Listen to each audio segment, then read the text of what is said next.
അപ്പോൾ സ്വാർത്ഥതയില്ലാതെ ഒരാൾക്കും നിരുപാധിക സേവനം ചെയ്യാനാവില്ല. മനസ്സിലാക്കുക. നിരുപാധിക സേവനം ഒരാൾക്ക് ചെയ്യണമെങ്കിൽ അവന് സ്വാർത്ഥതയുണ്ടാകണം. സ്വാർത്ഥതയില്ലാതെ ഒരാൾക്കും നിരുപാധിക സേവനം ചെയ്യാനാവില്ല. അതാണ് പരമമായ സത്യം. പിന്നെ ദൈവഭയം കൊണ്ട് സേവനം ചെയ്യുന്നവരുണ്ടാകും. ഒരാൾ സുഖത്തിലാണ് എന്ന് പറയാൻ അവൻ തയ്യാറല്ല. ഒരാൾ സുഖിക്കുന്നു എന്ന് പറയാൻ അവൻ തയ്യാറല്ല. ഇപ്പോൾ എൻ്റെ മകൾ തന്നെ 1 മണിക്കൂർ കറണ്ടില്ലാതായാൽ എൻ്റെ മകൾക്ക് വീട്ടിലിരിക്കാൻ പറ്റില്ല. 1 മണിക്കൂർ കറണ്ടില്ലാതായാൽ വീട്ടിലിരിക്കാൻ പറ്റില്ല. കാരണം എൻ്റെ മകൾ പോലും 24 മണിക്കൂറും AC-യിലാണ് ഇരിക്കുന്നത്. കാറിലാണെങ്കിൽ AC ഉണ്ട്, വീട്ടിലാണെങ്കിൽ AC ഉണ്ട്. അവർ പോകുന്ന സ്ഥലങ്ങളിൽ AC ഉള്ളതായിരിക്കും. നമ്മളെപ്പോലെ AC ഇല്ലാത്ത സ്ഥലങ്ങളിൽ അവർക്ക് പോകാൻ പറ്റില്ല. മനസ്സിലായോ? അപ്പോൾ എൻ്റെ മകളുമായി ഞാൻ സംസാരിച്ചപ്പോൾ അവർ പറഞ്ഞത്, സേവനം എന്ന് പറയുന്നത് ഒരിക്കലും സിനിമാ നടന്മാരുടെ ജീവിതത്തിൽ പറഞ്ഞിട്ടുള്ളതല്ല, കച്ചവടക്കാരുടെ ഇതിൽ പറഞ്ഞിട്ടുള്ളതല്ല, ആരിലും പറഞ്ഞിട്ടില്ല. ഈ സേവനം ചെയ്യണം എന്ന് ആഗ്രഹിക്കുകയും ആ സേവനം അനുഭവിക്കുകയും സേവനത്തിൻ്റെ സുഖം അനുഭവിക്കുകയും ചെയ്യുന്നത് പാവപ്പെട്ടവരാണ്. പാവപ്പെട്ട ആളുകളാണ് അത് പിന്നെയും ചെയ്യുന്നത്.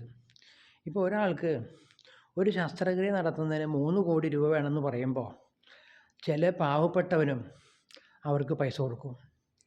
അപ്പോൾ പാവപ്പെട്ടവൻ്റെ ഉള്ളിലാണ് സേവനം ചെയ്യണമെന്ന യഥാർത്ഥ ഹൃദയമുള്ളത്. യഥാർത്ഥ ഹൃദയമുള്ളത് പാവപ്പെട്ടവൻ്റെ ഉള്ളിലാണ്.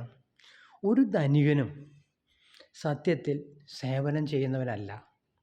അത് യൂസഫ് അലി മുതൽ ഞാൻ വരെ. മനസ്സിലായോ? അങ്ങനെ ചെയ്യണമെങ്കിൽ അതിനുള്ളിലൊരു സ്വാർത്ഥത വേണം. ഇപ്പോൾ വലിയ വലിയ മുതലാളിമാർക്ക് ടാക്സ് വെട്ടിപ്പ് നടത്തുന്നതിന് ഒരു പരിധിവരെ ഈ കാറ് മേടിക്കൽ സഹായിക്കും. ടാക്സ് വെട്ടിക്കാൻ അവർ സേവനം ചെയ്യുന്നത് സഹായിക്കും. ഇപ്പോൾ ജോയ് ആലുക്കാസ് 2ാമത്തെ കോടീശ്വരനാണത്രേ കേരളത്തിലെ ജോയ് ആലുക്കാസ്.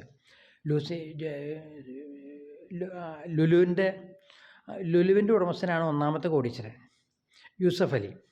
2ാമത്തെ കോടീശ്വരൻ ആയിട്ടുള്ളത് ജോസ് ആലുക്കാസാണ്. ആദ്യത്തെ 10 കോടീശ്വരന്മാരിൽ പിന്നെ ശോഭ ഒരു കോടീശ്വരനാണ്. പിന്നെ വീഗാഡ് 10ാമത്തെ കോടീശ്വരനാണ് കേരളത്തിലെ.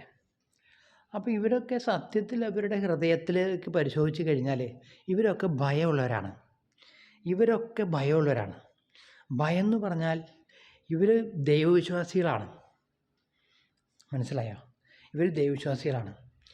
ആ ദൈവവിശ്വാസം ഉള്ളതുകൊണ്ട്, ഭയമുള്ളതുകൊണ്ട്, ഇൻകം ടാക്സ് പറ്റിക്കേണ്ടതുകൊണ്ട് ഇവർ ചില സഹായങ്ങൾ ചെയ്യുന്നു.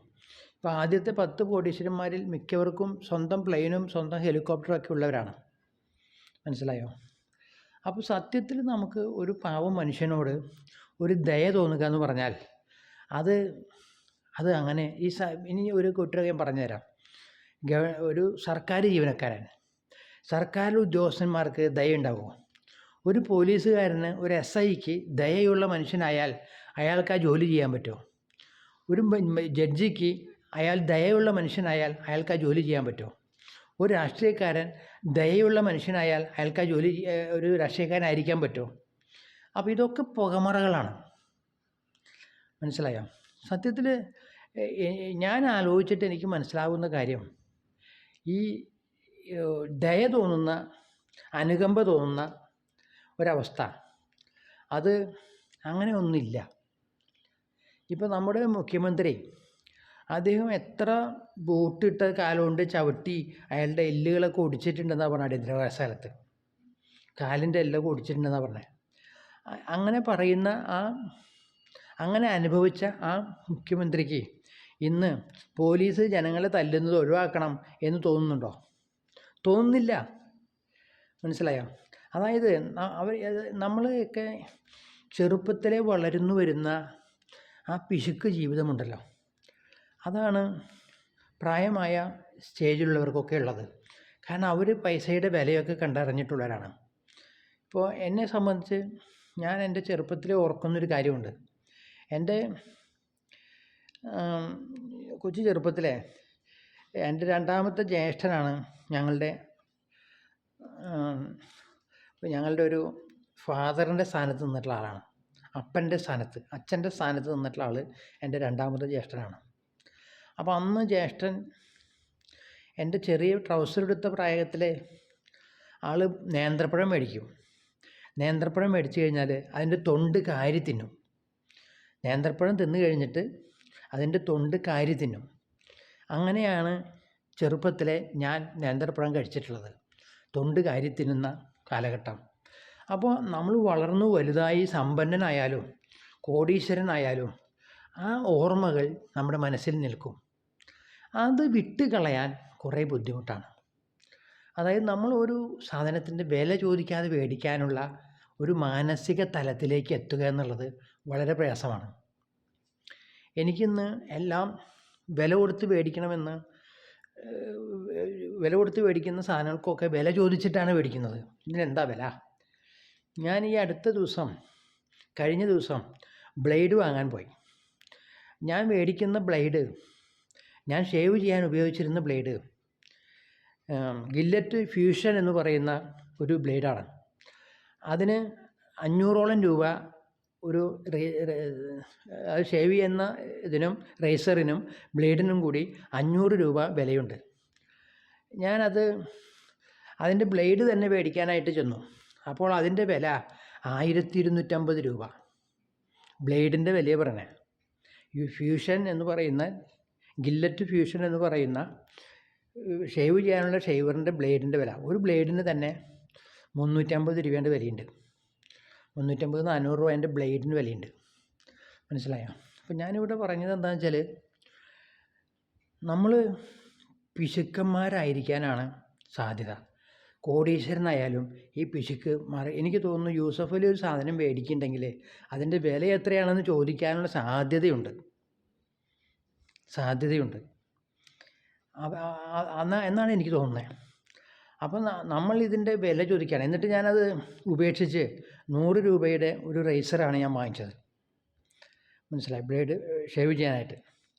അത് സാധാരണ ഇപ്പോൾ ഈ 400 രൂപ വിലയുള്ള ബ്ലേഡ് 5 ബ്ലേഡാണ് എൻ്റെ ഉള്ളിലുള്ളത്. അത് ഉപയോഗിച്ച് കഴിഞ്ഞാൽ, ആ ബ്ലേഡ് നമ്മൾ ഉപയോഗിച്ച് കഴിഞ്ഞാൽ ഒരു 6 മാസമെങ്കിലും നമുക്ക് ഷേവ് ചെയ്യാം. അത് നിങ്ങൾക്ക് ഞാൻ നുണ പറയാനെന്ന് തോന്നണ്ട. 6 മാസം നമുക്കത് ഒരെണ്ണം കൊണ്ട് ഷേവ് ചെയ്യാം. മനസ്സിലായോ? ഞാനിപ്പോൾ ഷേവ് ചെയ്തിട്ട് ഇത് 3-ാമത്തെ ദിവസമാണ്. അപ്പോഴേക്കും എൻ്റെ താടിയൊക്കെ വൃത്തികേടായി. ഞാനിതിൽ ഈ യൂട്യൂബ് എടുക്കുമ്പോൾ ഷർട്ട് ഇടുന്നില്ല. കാരണം എന്താണെന്ന് വെച്ചാൽ നമ്മുടെ മനസ്സിൽ ഒക്കെ കൃത്രിമമായ കാര്യങ്ങളാണ് നമ്മൾ ചെയ്യുന്നത്. നമ്മൾ സമൂഹത്തെ കാണിക്കാൻ, അഹങ്കാരം പ്രകടിപ്പിക്കാൻ, ഇതിനൊക്കെയാണ് നമ്മൾ ഓരോ കാര്യങ്ങളും ചെയ്യുന്നത്. മനസ്സിലായോ? ഞാനിനി ദീർഘമായ വോയിസ് ക്ലിപ്പുകൾ ഉപേക്ഷിച്ചിട്ട് ഹ്രസ്വമായ വോയിസ് ക്ലിപ്പുകൾ ഇടാനാണ് ചിന്തിക്കുന്നത്. വോയിസ് ക്ലിപ്പല്ല, വീഡിയോസ്.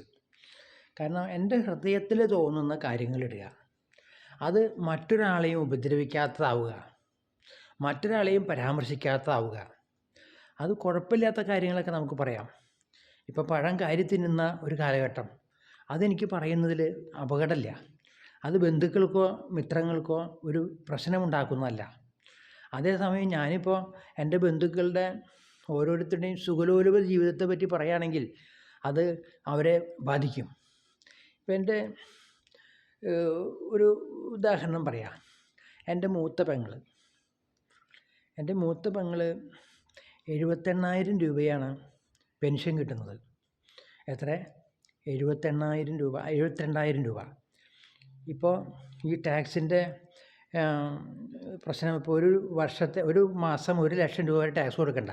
അങ്ങനെ വരുമ്പോൾ അവർക്ക് 72 എന്നുള്ളത് കുറച്ചുകൂടി കൂടുതൽ, അതിന് ടാക്സ് കൊടുക്കേണ്ട ആവശ്യമില്ല. ഈ 72,000 രൂപയിൽ നിന്ന് ഒട്ടും ടാക്സ് കൊടുക്കണ്ട. പുതിയ നിയമം അനുസരിച്ച് ടാക്സ് കൊടുക്കണ്ട. അതായത് ഒരു മാസം 1,00,000 രൂപ സമ്പാദിക്കുന്നവർക്ക് ടാക്സ് കൊടുക്കണ്ട. അപ്പോൾ അതുകൊണ്ട് 2 ഗുണമാണ് ഉണ്ടായത്. ഈ ടാക്സ് കൊടുക്കേണ്ടാത്ത ആവശ്യം എന്നതുകൊണ്ട് 1,00,000 രൂപ വരെ പെൻഷൻ പറ്റുന്നവർക്ക് ടാക്സ് കൊടുക്കണ്ട എന്നുള്ളത് വലിയൊരു ഗുണമായി. ഈ ഗവൺമെൻറ് ചെയ്തു വെച്ച, കേന്ദ്ര ഗവൺമെൻറ് ചെയ്തു വെച്ച ഒരു കാര്യം പറയുന്നത്. പിന്നെ രണ്ടാമതൊരു കാര്യം ആരാന്ന് വെച്ചാൽ, നമ്മൾ പൈസ ബാങ്കിലിടുന്നവർ ഒരു ദിവസം, ഒരു മാസം 1,00,000 രൂപ പലിശ മേടിക്കുന്നുവെങ്കിൽ അതിന് ടാക്സ് കൊടുക്കണ്ട. അല്ലെങ്കിൽ 10% ടാക്സ് കൊടുക്കണം. നമ്മുടെ വരുമാനം കൂടുന്നതിനനുസരിച്ച് 10 മുതൽ 30% വരെ നമുക്ക് ടാക്സ് കൊടുക്കണം. അപ്പോൾ ഒന്ന് ആലോചിച്ച് നോക്കിയാൽ 30% ടാക്സ് കൊടുത്ത പൈസ കൊണ്ടാണ് 3.5 കോടി രൂപയുടെ കാർ വാങ്ങിക്കുന്നത്. അപ്പോൾ അവൻ്റെ വരുമാനം എത്രയാണ്? അപ്പോൾ അവന് കുറച്ച് പൈസ അനാഥശാലകൾക്കോ അല്ലെങ്കിൽ മറ്റ് എന്തെങ്കിലും തോന്നിവാസത്തിനോ ഒക്കെ കൊടുക്കുകയാണെങ്കിൽ അവന് ടാക്സ് കഴിയുന്ന ഒഴിവായി കിട്ടും. മനസ്സിലായോ? അതുമാതിരി വീട് വയ്ക്കുന്ന കാര്യത്തിൽ ടാക്സ് ഒഴിവായി കിട്ടും. അതിന് കാറ് മേടിക്കുമ്പോൾ അതിൻ്റെ ടാക്സ് ഒഴിവായി കിട്ടും. അങ്ങനെ അവൻ വാങ്ങിക്കുന്ന ചെരുപ്പിനും ടാക്സ് ഒഴിവായി കിട്ടും. പക്ഷേ ഇപ്പോഴത്തെ നിയമം ഇങ്ങനെയാണ്, 1,00,000 രൂപ വരെ വാങ്ങിക്കുന്ന ഒരാൾക്ക് ടാക്സ് കൊടുക്കണ്ട. ഇപ്പോഴത്തെ ധനകാര്യമന്ത്രിയുടെ പുതിയ പ്രഖ്യാപനമാണത്. ഈ തവണ വന്ന നിയമനമാണത്. ഇത് ഇത്ര ശ്രദ്ധിക്കുന്നതിൻ്റെ കാരണം എന്താണെന്ന് വെച്ചാൽ, ഞാൻ ഇട്ട പൈസയ്ക്ക് ടാക്സ് കൊടുക്കേണ്ട അവസ്ഥ എനിക്കില്ല. 1,00,000 രൂപ വരെ നമുക്ക് വാങ്ങിക്കുന്നതിന് പലിശ കൊടുക്കേണ്ട ആവശ്യമില്ല. ഞാനിവിടെ എഡിറ്റ് ചെയ്തല്ല സംസാരിക്കുന്നത്, എൻ്റെ മനസ്സിലുള്ള കാര്യമാണ് സംസാരിക്കുന്നത്. അത് ഒരു ബന്ധവുമില്ലാത്ത കാര്യങ്ങളാണോ എന്ന് നിങ്ങൾക്ക് തോന്നും. ഞാൻ പല കാര്യങ്ങളും പറഞ്ഞു. ഇനി അടുത്ത വീഡിയോയിലേക്ക് കിടക്കാം.